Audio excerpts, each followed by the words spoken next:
नमस्कार, आप देख रहे हैं इंडिया हेट। मैं हूं आपके साथ में वैष्णवी और बुलेटिन की शुरुआत करेंगे बड़ी खबर के साथ, जहां भारत रत्न रतन टाटा नहीं रहे, राजकीय सम्मान से उनकी विदाई होगी। भारत ने खोया अनमोल रत्न। भारत सरकार की ओर से गृह मंत्री अमित शाह रतन टाटा जी के अंतिम संस्कार में शामिल होंगे। टाटा सन्स के मानद चेयरमैन रतन नवल टाटा का 86 साल की उम्र में निधन हो गया है। बता दें कि उन्होंने बुधवार देर रात करीब 11 बजे अंतिम सांस ली। वे मुंबई के ब्रिज कैंडी अस्पताल की इंटेंसिव केयर यूनिट में भर्ती थे और उम्र संबंधी बीमारियों से जूझ रहे थे। रात करीब 2 बजे उनका पार्थिव शरीर अस्पताल से उनके घर ले जाया गया। टाटा का राजकीय सम्मान के साथ अंतिम संस्कार किया जाएगा। उनका पार्थिव शरीर गुरुवार सुबह 10 बजे से शाम 4 बजे तक साउथ मुंबई के national centre for performing arts के हॉल में रखा जाएगा। यहां लोग उनका अंतिम संस्कार कर सकेंगे।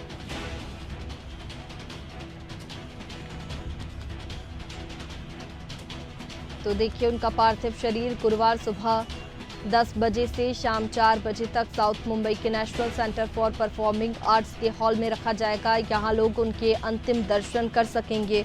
टाटा सन्स के मानद चेयरमैन रतन नवल टाटा का 86 साल की उम्र में निधन हुआ है। बता दें कि देर रात करीब 11 बजे अंतिम सांस ली। वे मुंबई के ब्रिज कैंडी अस्पताल की इंटेंसिव केयर यूनिट में भर्ती थे और उम्र संबंधी बीमारियों से जूझ रहे थे।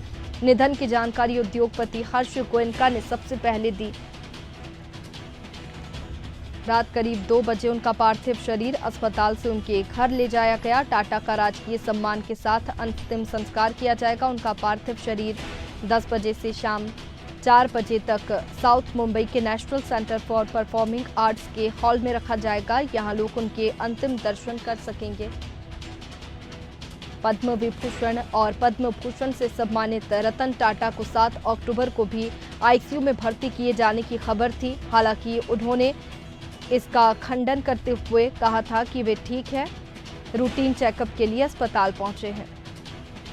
इसके बाद में देश भर में शोक की लहर दौड़ गई है। प्रधानमंत्री नरेंद्र मोदी ने भी एक्स पर पोस्ट किया है। टाटा एक दूरदर्शी बिजनेस लीडर, दयालु आत्मा और एक असाधारण इंसान थे। उन्होंने भारत के सबसे पुराने और सबसे प्रतिष्ठित व्यापारिक घरानों में से एक को स्थिर नेतृत्व प्रदान किया। उनका योगदान बोर्डरूम से कहीं आगे तक गया।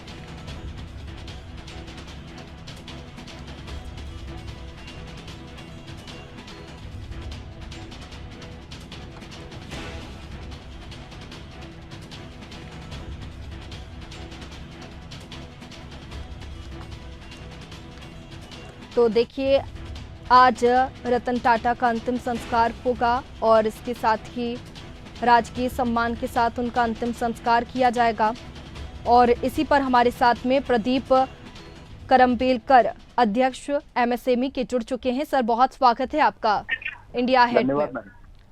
सर, जिस तरीके से सामाजिक कार्यों के लिए रतन टाटा काफी मशहूर है और ऐसे में उनको कार्यों को देखिए तो कारोबारी जगत में, व्यापारिक जगत में उनका काफी योगदान रहा है। क्या कुछ योगदान उनका रहा है और देश को भी आगे बढ़ाने में उनका बहुत बड़ा हाथ है?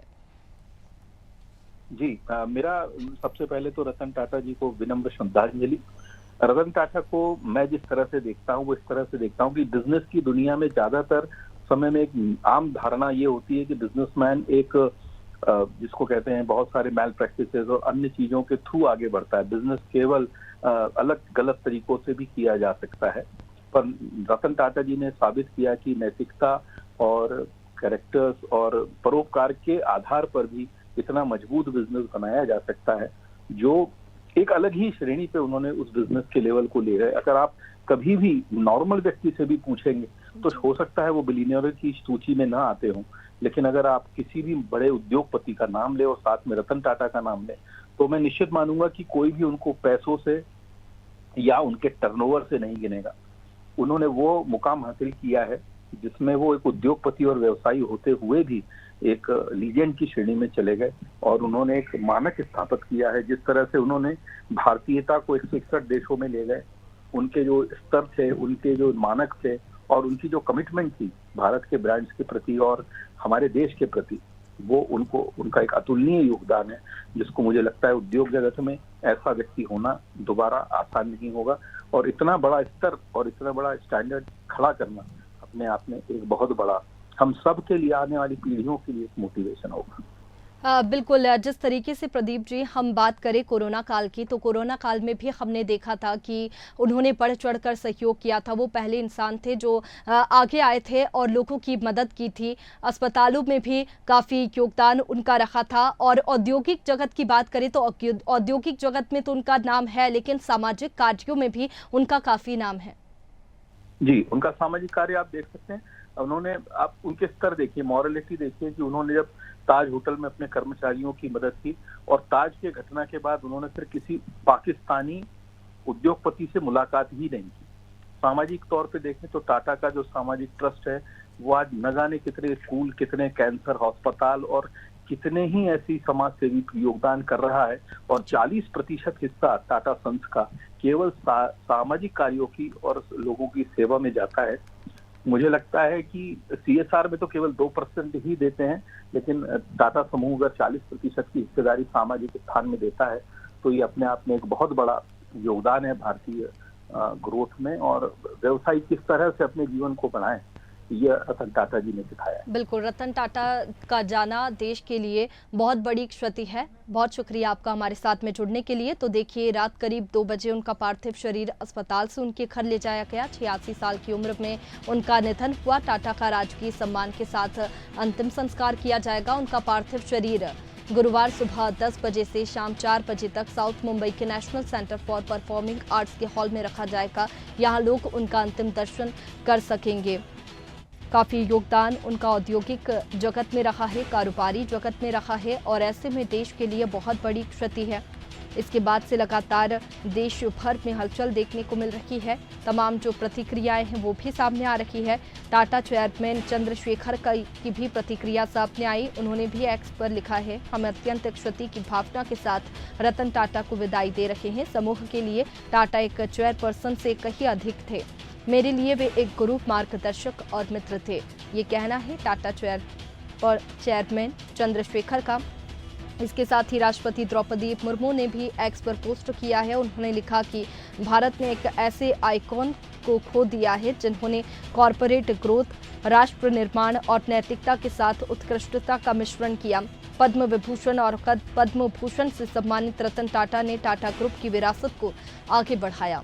ये तमाम प्रतिक्रियाएं देश भर से सामने आ रही है। प्रधानमंत्री नरेंद्र मोदी की भी प्रतिक्रिया सामने आई। उन्होंने भी एक्स पर लिखा है कि टाटा एक दूरदर्शी बिजनेस लीडर, दयालु आत्मा और एक असाधारण इंसान थे।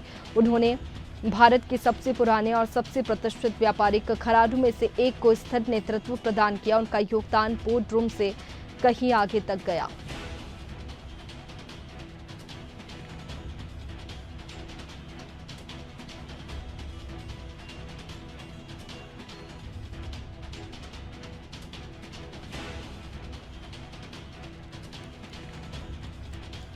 तो रतन टाटा का जाना बेहद दुखद है और इसी के साथ में लगातार तमाम प्रतिक्रियाएं सामने आ रही है। और महाराष्ट्र की बात करें तो राजकीय शोक भी वहां पर है।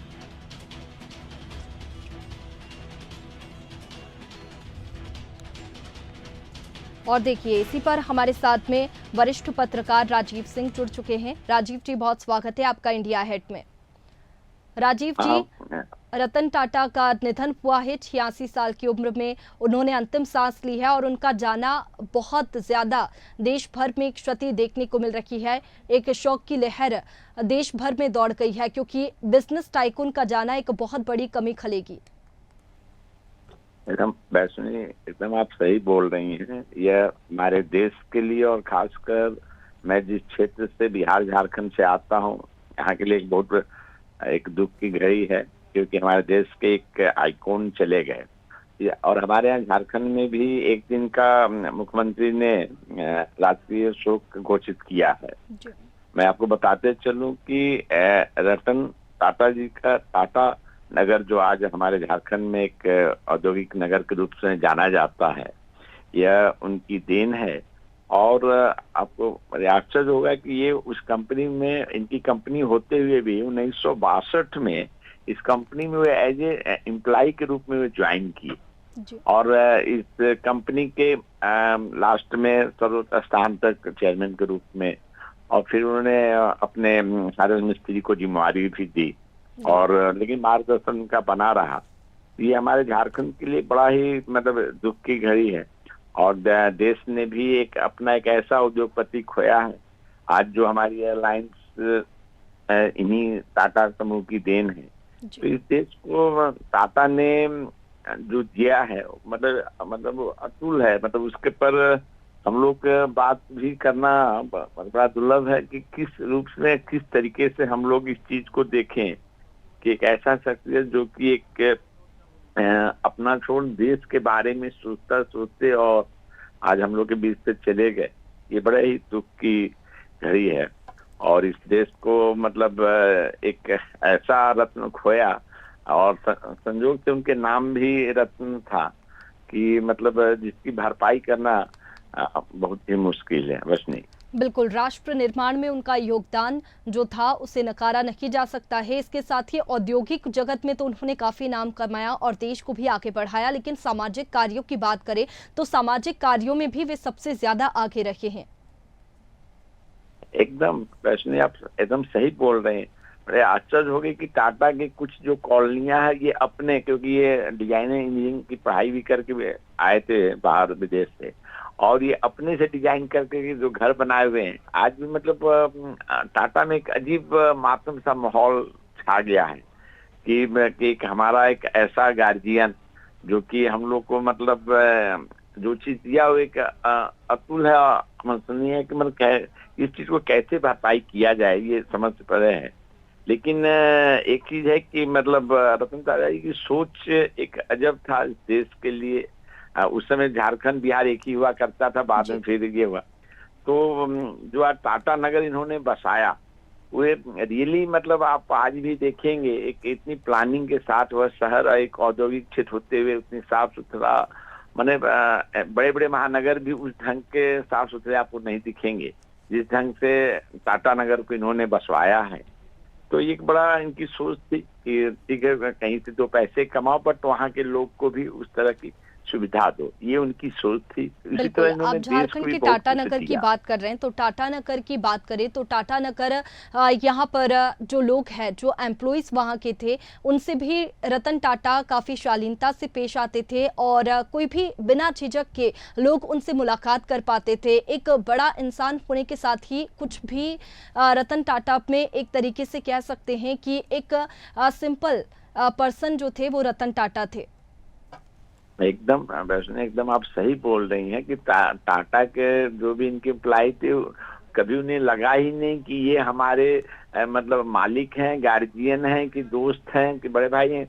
जो भी उस जमाने के जो भी इनके एम्प्लॉय थे वो कहते थे कि ये मतलब हम लोग को बड़े भाई जैसा इस तरह से समझाते थे, और हम लोग के बीच आते थे, हम लोग के बीच में बैठ के मतलब एम्प्लॉय ग्रुप में खाना खाते थे। मतलब उस कंपनी के मालिक होते हुए भी लोग समझ नहीं पाते थे, और हर काम को बैठकर अपने उन लोग के साथ अपने किया करते थे, देखते थे, मॉनिटरिंग करते थे। तो इनकी एक मतलब एक अलग मिसाल है, और इस पर हम लोग तो मतलब जन्म के साथ ही हम लोगों ने टाटा समूह रतन टाटा का नाम सुना।